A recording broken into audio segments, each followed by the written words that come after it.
Samina mina, hey hey, waka waka, hey hey, 3 episode, let's go in. It is part 1 of 2. We're in Riverside, California, which is a place I would like to visit once all of the predators have been escorted out of it. So let's see if they manage to do it. Every cop in this country you put a bad mark on. Wow, that really does give me a good chance to do some. This man is 37-year-old Kurt Lemke, a truck driver. Online, he calls himself Halo Ball Fan, and he thinks he's here to meet this 13-year-old boy named Dave. It's really a decoy photo. So, Chris, where'd you get this photo from? Gumtree? Facebook? The boy's mother? Who are you here to meet? I don't know. Don't worry, dude, let me help you, because you just called him David. I'm sure Chris didn't hear that, though, considering the background noise is just deafening. So, you keep going with this plan. It's gonna work. Then they show a bit of a little montage of different predators getting busted by Dateline, and I must say, I'm really a sucker for these types of montages. So have sexual predators learned any lesson at all? These lines before we get into episodes always sound really bad when divorced from their context. So how many of these internet stalkers would actually make a date and show up to have sex with a teen? In other words, commit statutory rape. We decided to find out. Chat logs filled with sexually graphic material, men planning sex acts with a 12 or 13-year-old. Sending those messages alone may only be a misdemeanor in California. A misdemeanor? To show you how outrageous that is, here are some other misdemeanors. This was going to be the part where I listed off other misdemeanors to show you how ludicrous this was, but America needs to sort its shit out, because why am I seeing stuff like battery, domestic violence and indecent exposure as misdemeanors? And they've set up profiles of 12 and 13-year-olds, which include photos and other personal information. Where do you get the photos, Chris? Where do you get the photos? This decoy, screen named Bubble Beth 2005, has a picture in her profile of a Dateline staffer taken when she was 12. There's no mistaking this is a child. Out of all of the names we've seen in the show, that's one of them. But this moment really does show how sick and twisted these creeps are. He's Kinky Man in Corona. He says he's 40 and shows Bubble Beth a picture of a penis. Oh my! Yes, I do want to come over. Why? Would love to get you naked. For reals? I've never done that before. Well, would do more than that. Like what? Well, I would get naked too, and we would have sex. That started out at 99 and just blew up well past 100. His chat, along with all the other chats sent to our decoys, gets too graphic and disgusting to show on TV. Bollocks. Let's have a look at it, eh? The chat starts immediately with Kinky Man flirting. Bear in mind that all he knows about her at this point is what she looks like. After making sure that her parents aren't home, he shows her he knows absolutely nothing about her hometown when she has to explain that Miraloma is in Miraloma, before going on to claim that he would never do anything with his students, just other people's. Later on, he asks her again where she lives, and at this point I have to assume that predementia is kicking in. It's a disease that sexual predators get when their brain just melts when you start text chatting. Then the chat really starts to turn as he talks about what he wants her to wear. If you're interested, it's black shoes, white socks, a short plaid skirt, and a white t-shirt with nothing underneath. Naturally, this is the point where he drops the bomb that he's a married man. Kinky Man in Corona, 1:33:59 p.m. I will pull out and shoot my cum all over your belly and pussy lips. Kinky Man in Corona, 1:37:15 p.m. LOL, I taste mine all the time. Kinda reminds me of uncooked pancake batter. Not great, but not terrible. Let me die! You know what? Maybe we should. Kinky Man in Corona, 1:38:34 p.m. Yeah, I guess I am not crazy about taste, but love licking it out of a girl's pussy when I come in her. I've actually heard he's the best in the world at that, and that's why he has kids. After that absolutely horrifying exchange, they decide to exchange first names with each other, which is just... yeah. Kinky Man in Corona, 2:39 p.m. You there? LOL, I went back online and found what must be your neighbor. LOL, a little cutie like you, 13 though. This is definitely not his first time doing this, and I'm glad he was put behind bars. It's a very slimy chat, but it's nowhere near the worst that we've seen so far, because Joe Wundler's genuinely made me a little bit sick. That's not the interesting part though. The interesting part is that this teacher sauntered in and got very agitated and lippy when Chris walked in, so all that's running through my mind is, Mike Manzi, is that you? Then we leave him, and I must say I dislike how Decap bounces around the predators and shows you the predators in bits and pieces. It can be a little hard to follow and talk about at times. This man, Uncommon Sense 2, says he's 34 and thinks he's talking to a 13-year-old girl. He brags that his genitals are pierced 3 times. I hope he gets a 4th with a pair of scissors. Hello? Before Uncommon Sense 2 or any other man comes to the house, a volunteer from Perverted Justice will usually speak with him on the phone. Are you going to be online in a bit? 23-year-old Dell, her screen name, is able to pose as a girl So, I like to smell good. I'm kind of obsessive with it. or a boy. Do you know anything about, like, skateboarding? Props to Dell, by the way. The voice talent on display here is better than like 95% of DreamWorks films. Hello? Several men made it into the kitchen and as soon as they saw me, made a run for it. But they didn't get very far. They ran right into the arms of the Riverside County Sheriff's Department. You better not run. You better not hide. You better be good. I'm telling you why. These cops are gonna tackle your ass. Unbelievably, he was caught by a Perverted Justice member talking to a young teen online a month earlier. How are you gonna get caught the same way, in the same place, by the same people? They gave you a blueprint on how not to get caught, and you looked at it and just went, wow, this is worthless. I just wanted to talk to her, and that was it, you know. Clearly he's innocent, let him go. I didn't send her any other than what was on my little window. What kind of pictures? I make my face. His face and something else. What Pictures else? of my penis. Pictures of your penis. Well, not necessarily my penis, but yeah, pictures of penises, yeah. Then whose? And as for the alcohol he brought, he says that wasn't for the 13-year-old, it was for her mother. Let's indulge this predator for one moment. How do you think that's going down? Howdy, madam. I'm the grown-ass adult man that has been sending pictures of dicks to your child. Do you like vodka? This man, Mr. B. Jones 2, has a bag full of goodies. Actually, Christopher, I believe it's pronounced blowjob ones too. Online, our decoy asked him if he'd bring a present. He says, you got any ideas? She types back, I like pie. I have never, in all my life, been so ashamed in a predator not making a joke here. They talk about pie, banana cream pie, other types of pie, but this personality vacuum couldn't make a single joke for my amusement. I hope he got the electric chair. So what do you suppose is in the bag? A bomb! She was 22. I don't know about you, but she ain't 22. You brought her an apple pie. If you're lucky, you won't die. You don't know about me, so I guess I'll tell you. My name is Chris Hansen, and I'm with Dateline NBC. She talks about bringing a pie, and here's a pie. Simpler explanation, really. He's practicing for the Great Predator Bake-Off. So far, you've met 3 men who showed up at our hidden camera house. They're just the beginning of what will become the largest turnout we've ever gotten. Or ever will get, as a whopping 51 people were caught in the sting, a number that would never ever be reached again by any singular investigation of its kind. Our latest investigation of internet predators reveals the most ethnically diverse group of men we've seen so far. Oh no!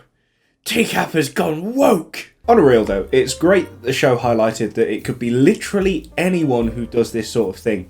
It's not just creepy old men in a dark alley. Or a Catholic priest. Dell posing as the 13-year-old. Why does it look like she just got unpaused? Everyone else was moving. Okay. So I know I showered once. Did you still want to shower again? Well, kind of stinky. Yeah, we can see that. He's 34-year-old Chris Moore. So here we have 2 Chris's. Chris I? Chris?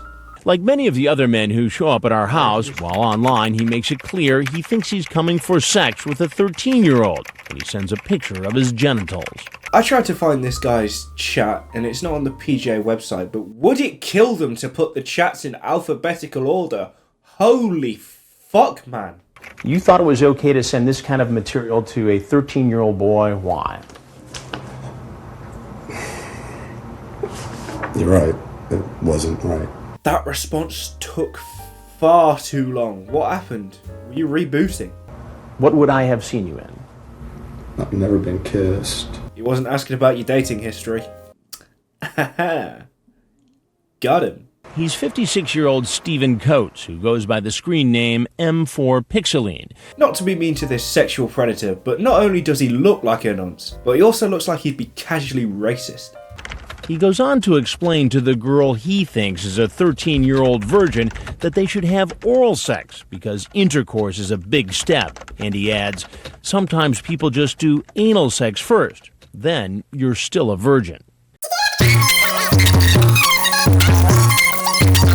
And then he starts asking about her body. How tall is she? How big are her breasts? And one of the most frequently asked questions, if she has hair in private places. That, above anything else in this episode, is the thing that has disturbed me the most, by far. When the decoy says, not really, the 56-year-old says, that's terribly sexy.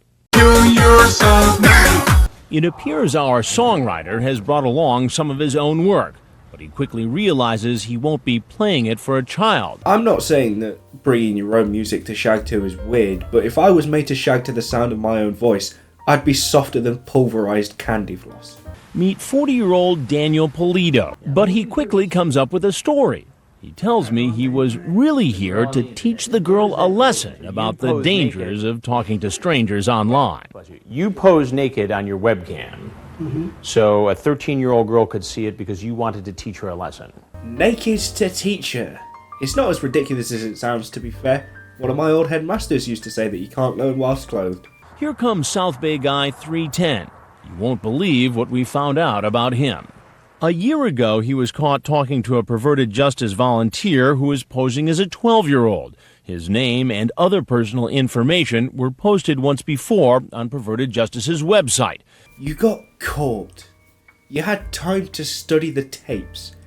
You went back out there and still got smashed in the same way. Who are you, Mikel Arteta? 3 minutes into the chat, he asks the girl if she's a virgin. Is this the fucking paedophiles with dementia club? He's not even the first guy this half of this sting to have been caught twice by perverted justice. That is actually insane. Can I videotape us? Are you, gonna sell it? No. I don't got a cam, though. I want to watch it and masturbate to it. God on high, kill me now. The decoy asks him to bring Mike's Hard Lemonade. Mike's Hard Lemonade is absolute piss water, and bringing it in itself should be a federal offence punishable by 5 years of slavery. And I'm being deadly serious here. That is no hyperbole. Just as he pulls up, that's him driving by, there's another man being arrested outside. He calls the decoy to find out what's going on. Dell quickly makes up a story saying her neighbor was arrested for dealing drugs. Amazingly, the police activity isn't enough to stop him. This is actually 100% scientifically provable. The dumbest man alive. Okay. Please sit down. Relax. Actually, I'm not relaxed. I'm not going to give an interview. So we've already had Mike Mansley's forerunner, and now we've got Joshua Cologne's. As, like Joshua Cologne, this guy says he doesn't want to give an interview before continuing to sit down and continuing to speak. Do you ever watch Dateline NBC? I seen that episode, actually, and that's why I don't prefer to be on camera. I've got a sneaking suspicion that that isn't entirely up to you. So this guy gets caught once by PJ. Then he gets caught a second time, but this time it's on national television. Then he hits up another decoy whilst out on bail. But the extraordinary thing is, he's not the only one to hit up another decoy whilst on bail from this sting, because Eddie Chan did it as well. For fuck's sake. Our first two stings averaged 18 men over 3 days. Amazingly, here in Southern California, on the first day alone, 14 men arrive for what they think will be a possible meeting for sex with a 12 or 13-year-old. That doesn't sound like a lot, but considering how these men can't see the others or the police before they come in. Then the police have to question them and move them discreetly. It becomes very clear that this must have been a logistical nightmare. He's 19-year-old Eric Palisade. He's here to meet this girl. I, for one, am not particularly shocked that a member of the Star Wars fandom turned out to not be a well-adjusted member of society. Side note, a turtleneck really suits Chris. And makes a run for it. The detectives spring into action, arresting the man sitting in his car across the street, then Jazzman 04, and then the man parked on the side street. This all happens less than 6 minutes from the time the first car pulls up. Nabbing 3 guys in 6 minutes is some crazy speed, so it's no wonder they ran out of room for him. The next suspects to arrive were actually a couple. 2 men who were hoping to have sex with this boy. It's really another Dateline staffer at 13. Here's another twosome. This is 20-year-old Sebastian Rodriguez, here after chatting online about sex with a decoy posing as a 12-year-old girl. 2 twosomes in quick succession. Shame the first guys had no balls, because this twosome are so boring to watch. What did your buddy Sebastian here tell you about what was going to go on here tonight? Really nothing. I just came along. It's just a tag along. So just a tag along. I really didn't know. I really wasn't planning on doing anything, sir. I was just gonna come over here. They speak like a machine, strip them of all emotion. They're like Cybermen without the cool voice, or Vin Diesel without any balls. On day 2, 21 men show up at our house, and 21 men are arrested. I am almost certain that that is the all-time record for the most TCAP predators arrested in a single day. Here comes the man who calls himself Six-Pack SoCali. That six-pack must be about beer because he looks like he was plucked straight out of an office job. I gotta wash my hands, go. Paper towels right over here. A wild pedo slayer has appeared. That's way watered down. Way watered down. And he's brought along Bacardi rum. A mostly emptied bottle of Bacardi, the cheap bitch. Did you transmit this photograph? Oh my. He says this like he thought he was sending memes, but is also impressed by how big his dick is, like it's some sort of silver lining. I may be going to prison, but at least Chris Hansen has seen my girth. Look at me, I'm so dirty, like... I know, well, I tell you what's dirty is this conversation you had. Yeah, I know. Oh, he sauntered into that one. His screen name is Producer Paul 2001. There is one person that I think he looks like. Here's a man with the screen name Guy from Mars 83. He's 23-year-old Inderjeet Singh. Well, you can talk, you can converse, but it doesn't mean I'm going to do it, right? Unless I do it. Unless you catch me on point doing it. He's so proud of this defense, but it's so stupid. Excuse me, Your Honor. I'm not doing an Indian accent. Excuse me, Your Honor. I know you caught me planning this terrorist attack, ordering all the parts, approaching the target site, and me saying let's do this, but according to the law, I have to do it before you can arrest me. He's 65-year-old Charles Harding, screen named Hardchuck1, here to meet this 13-year-old boy. A bit of background on good old Chuck here.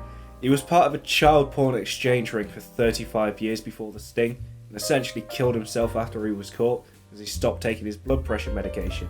What you up to today? Nothing. Call. You talk with a gentleman. I have a place that I have for sale. So. Is it a house of lies? We're doing a story on computer predators. Don't show my face. But first, we're about to do what we've done during each of our Dateline stings. Tell these men their stories are going to be exposed on national television. I must say, I love it when all of these predators start covering their faces when the cameras come out. Do they think that these are the only cameras that have been on the entire time? This time around, a lot of men appear to get spooked. Hey, what the hell? Why don't you have a seat here, sir? I also love this little montage of predators being absolute pussies. I never want to hear a single one of them ever talk, even a slightly big game, ever again. The songwriter, who told a decoy posing as a 13-year-old virgin that they should try oral sex first. Sing us a song, you're the pedo man. In 3 days, 51 men chatted online with a decoy posing as a 12 or 13-year-old, spoke on the phone, got in some type of vehicle, and drove to our house. And out of the 51, all but one were arrested. It must be said, that is a mighty fine conviction rate. But now I really want to know who that guy that got off is. Maybe we'll see in part 2, which is coming soon.